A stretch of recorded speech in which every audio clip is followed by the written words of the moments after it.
Ladies and gentlemen, there are moments in life when the noise fades, the excuses vanish, and we are left standing face to face with ourselves, raw, unshielded, and honest. In those moments, we discover the truth. We are not made in comfort. We are forged in discipline. Let me tell you something that most people will never understand because they've never experienced it. Greatness is not some divine gift or a lucky break. It's the result of being forged in discipline. That word discipline has lost its weight in today's world. People throw it around like it's just waking up early or saying no to dessert, but true discipline is far deeper. It's a lifestyle, a mindset, a self-imposed code that no one forces on you. Because once you need someone else to make you do the work, you've already lost. Discipline is what separates the weak from the strong, the successful from the forgotten. It's the quiet voice in your head that speaks louder than every distraction, every excuse, every lazy instinct screaming at you to quit. While most people are out there chasing motivation, looking for inspiration in a YouTube video or an influencer's quote, discipline doesn't need inspiration. Discipline acts whether you feel like it or not. When it's raining, when it's cold, when your body aches, and when your mind begs for rest, that's when discipline kicks in. Because discipline doesn't negotiate. It obeys only one command: show up. Imagine a blacksmith's forge, hot, violent, relentless. That's where metal becomes a sword. That's where pressure, heat, and hammering give form to something deadly, precise, powerful. That's what discipline does to you. You step into the fire of routine, the repetition, the suffering, the boredom, the loneliness, and you emerge not just stronger but sharper, more dangerous. Because you've trained not just your body but your will. Most people fold under pressure. They get tired, they get bored, and they start looking for an exit. But when you've lived in discipline, pressure doesn't break you, it reveals you. See, everyone wants the reward, the body, the money, the respect, but no one wants the process. They want the crown, not the grind. And here's the truth: the grind is the crown. If you don't fall in love with the process, if you don't worship discipline like it's your religion, you will never get what you claim you want.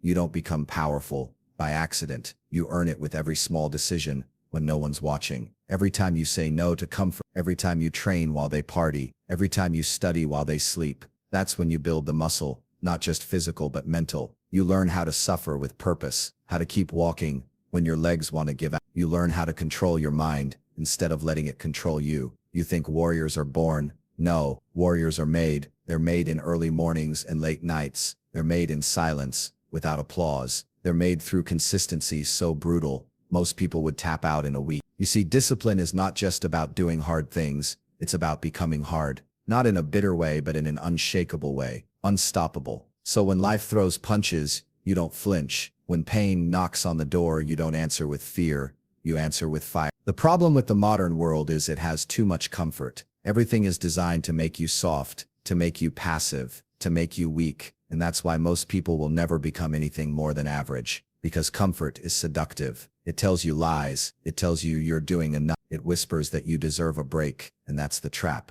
That's how you lose. But when you live in discipline, comfort doesn't tempt you. It disgusts you. Because you know what's on the other side of pain: power. People think they can fake it. They think they can cut corners, lie to others, lie to themselves, and still win. But the truth is, you can't fake discipline. It shows up in how you walk, how you speak, how you look. Discipline is visible. It's magnetic. You can see it in a person's posture, in their energy, in their results. That's why when someone truly lives by discipline, they don't need to talk big. Their presence says everything. You want to be respected, then earn it. You want to be powerful, then train like it. Not once a week, not when you feel like it. Every single day, you want to then live like someone worth following. That's what discipline teaches you. It makes your words mean something. Because you've put in the hours, you've paid the price. This isn't about being better than someone else. This is about becoming better than the version of you who gave, the one who hit snooze, the one who chose ease. You kill that version of yourself every single day, through action, through effort, through discipline. That's how you earn your place. That's how you rise above. So the next time you want to quit, remember the forge. Remember what you're being shaped into. This is not punishment. It's transformation. Every rep, every failure, every early morning, it's sharpening you, toughening you, preparing you for the war that life is. Because life is war, and you don't win wars by being. You are forged in discipline. Every drop of sweat, every sacrifice, every lonely hour, it all adds up. And when the world sees the final result, they'll call it talent, luck, or genetics. But you'll know the truth. You were made in the fight. Let's clear something up. When I say war, I'm not just talking about soldiers and guns. I'm talking about life. Every single day you wake up, you're in a battle. And most people don't even realize. They think war is some dramatic moment, something obvious, something that comes with warning signs. But the real war, the one that actually decides who wins and who stays broken, happens silently. It's not always physical. It's the war for your mind, the war for your choice, the war for your future.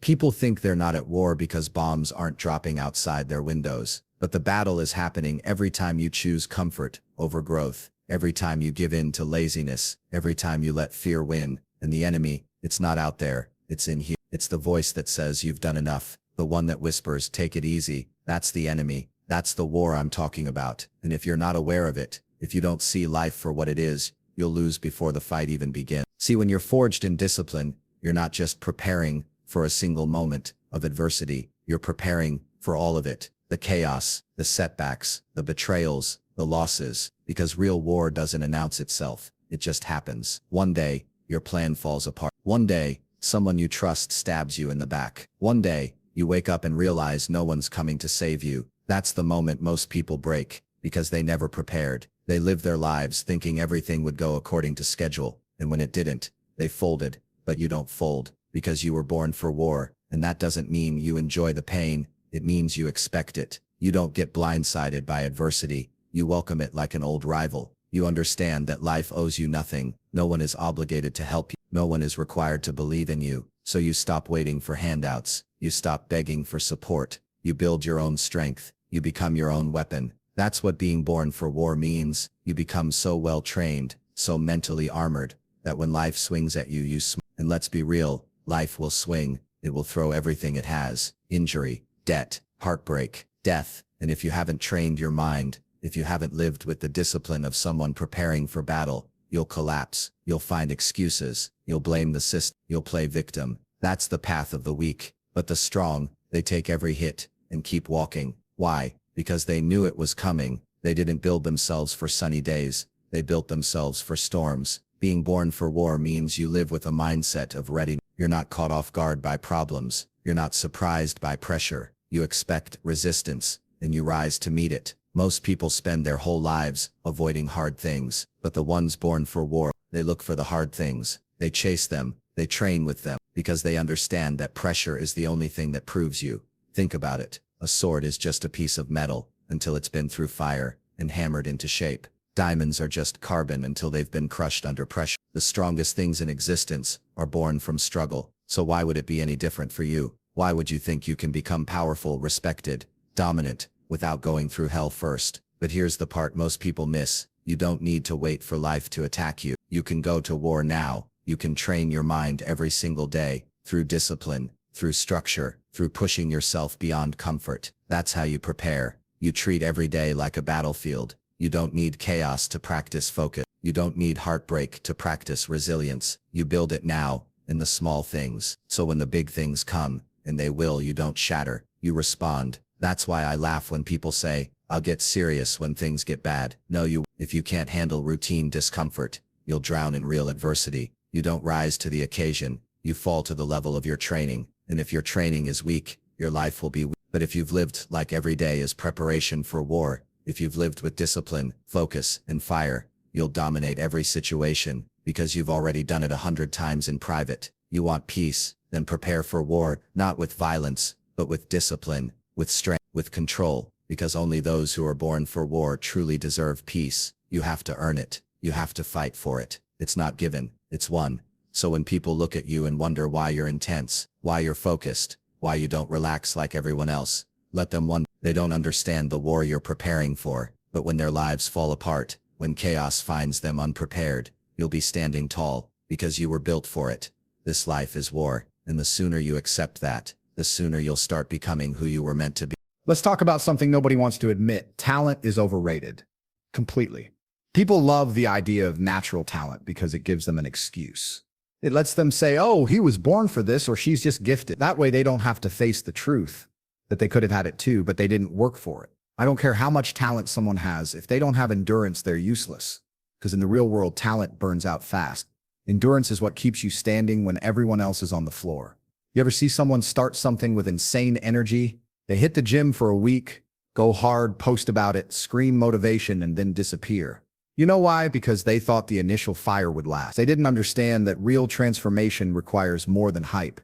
It requires grind, discipline. Day in, day out, especially when nothing exciting is happening. Especially when no one's clapping.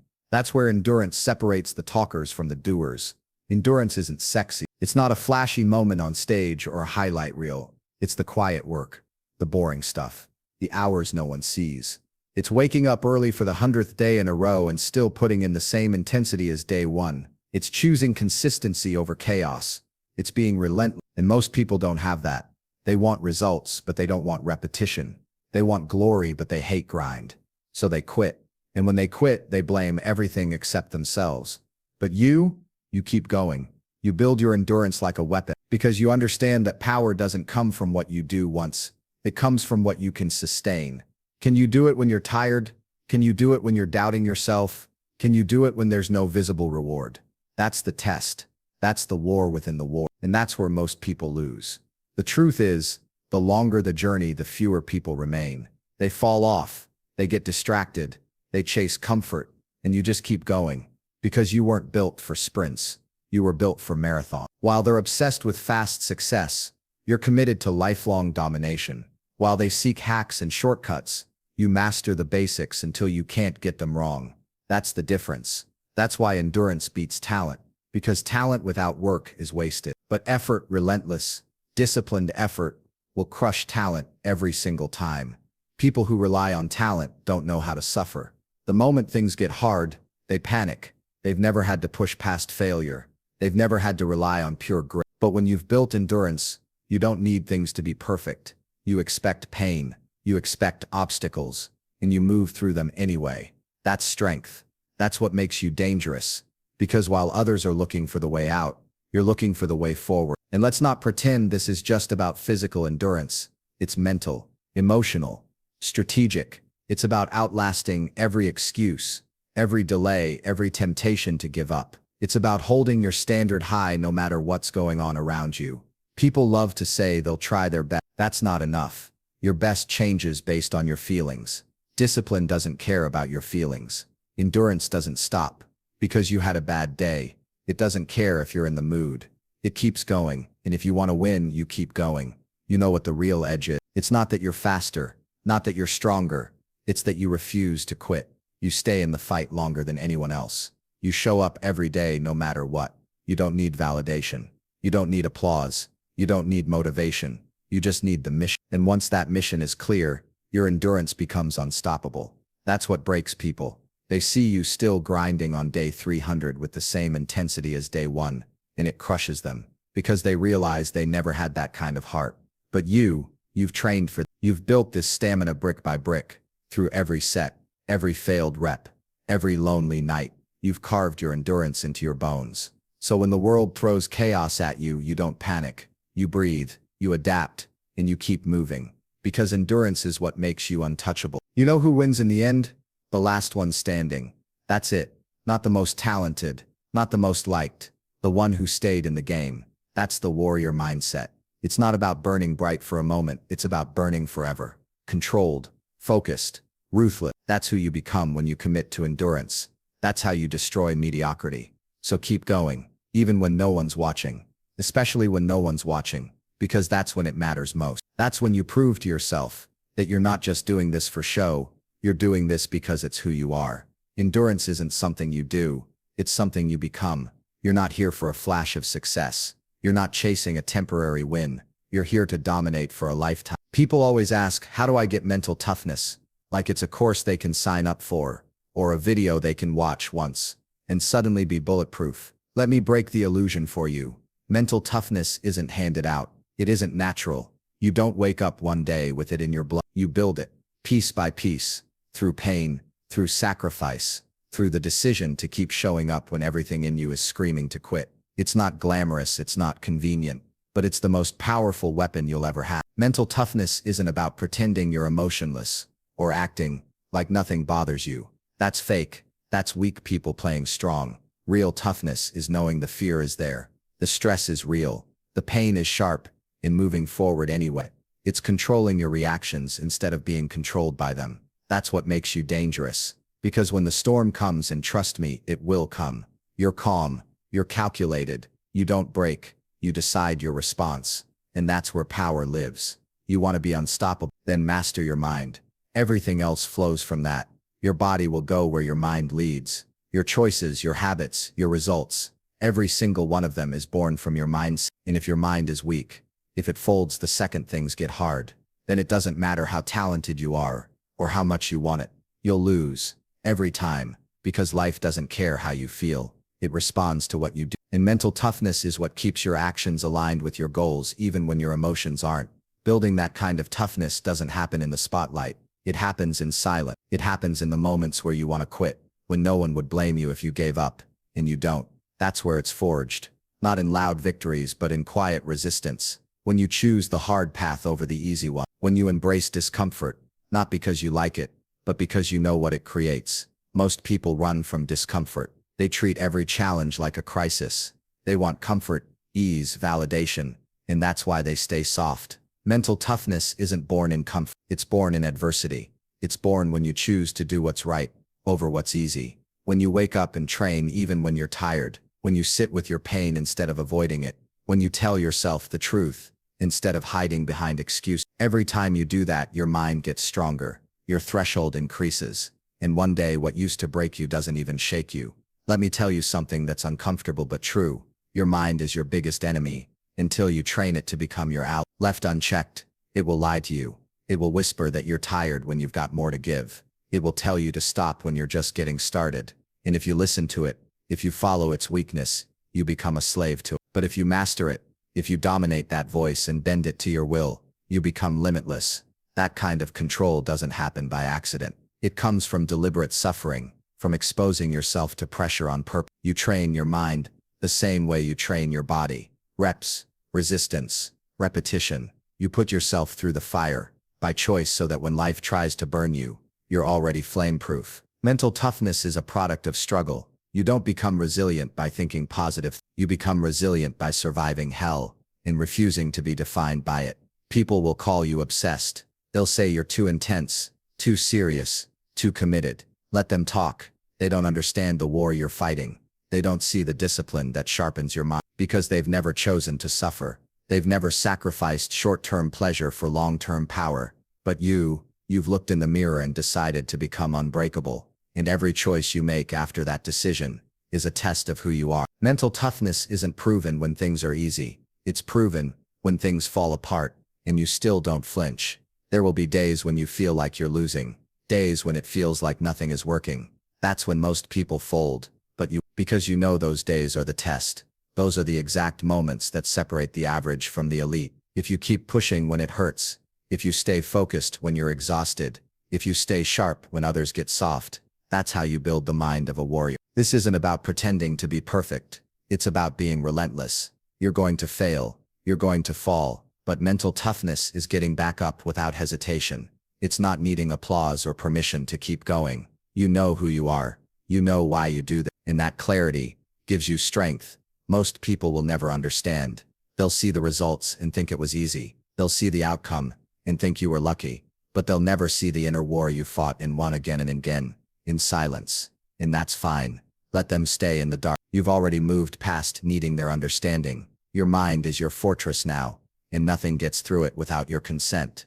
So if you want to rise, if you want to lead, if you want to dominate, start with your mind. Build it like a weapon. Sharpen it with pain. Fortify it with discipline. Because once your mind is unshakable, the rest of the world becomes irrelevant. You don't need peace to stay calm. You bring calm into the chaos. Everybody wants to be free, but nobody wants to earn it.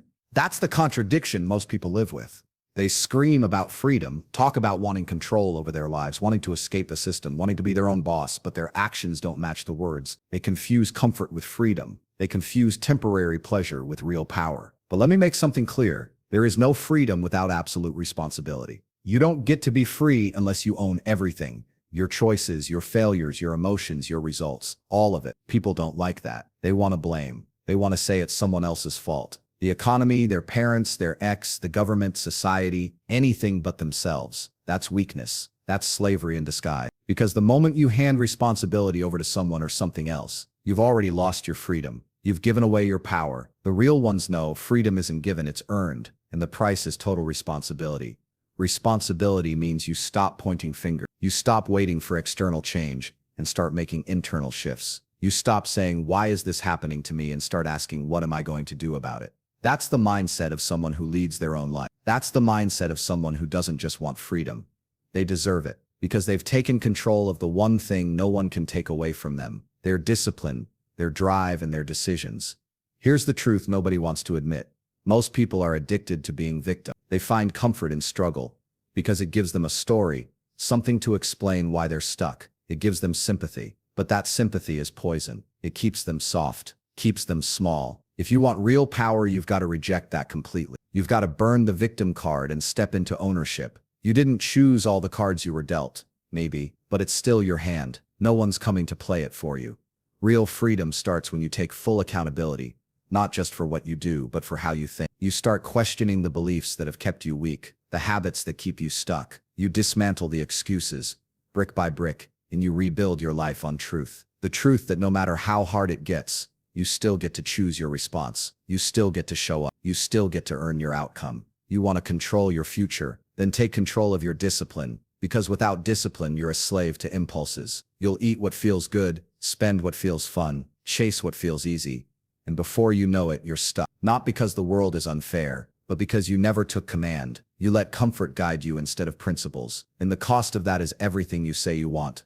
Freedom, respect, legacy, it's gone before it even started.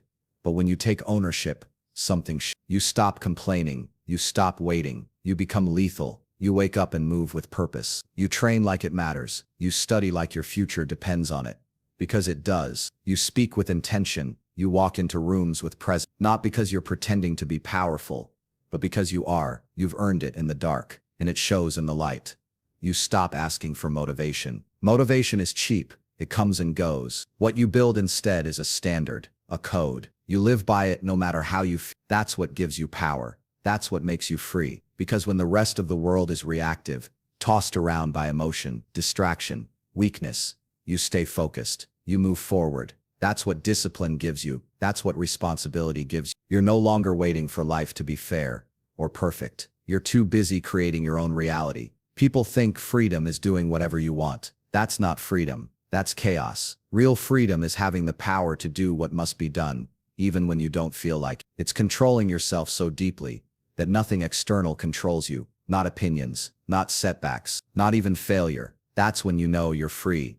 When your mood doesn't decide your movement. When your feelings don't dictate your future. The more responsibility you take, the more unstoppable you become. You become the kind of person others look to when things fall apart. The kind who doesn't flinch when pressure hits. Because you've trained yourself to carry weight, to lead, to endure. You become a source of strength, not just for yourself, but for everyone around you. That's real influence. That's real leadership. And it starts with this one truth.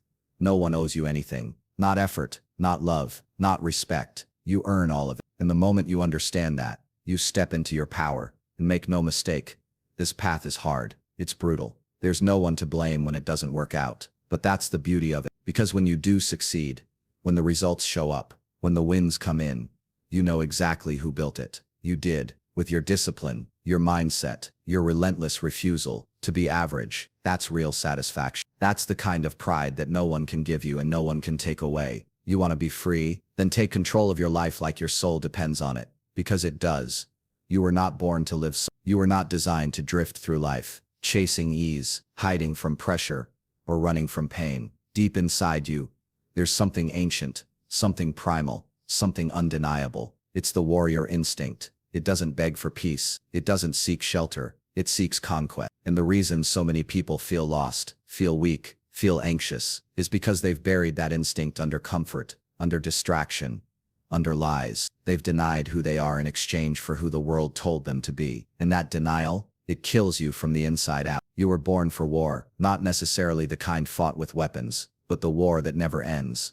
The war within. The war between your potential and your excuses, between the man you are and the man you're called to become. That battle it's every morning when your alarm goes off and your body says no. It's every workout when your mind screams to quit. It's every decision between comfort and growth. That's your battlefield, and the warrior inside you. He's either trained to win or he's been silent. The world will tell you to take it easy, to slow down, to be kind to yourself. That's how weakness disguises itself as self-care. That's how warriors are turned into victims. You've got to reject that. You've got to embrace the idea that pressure is where you belong. That discomfort is your environment. That struggle is not the enemy.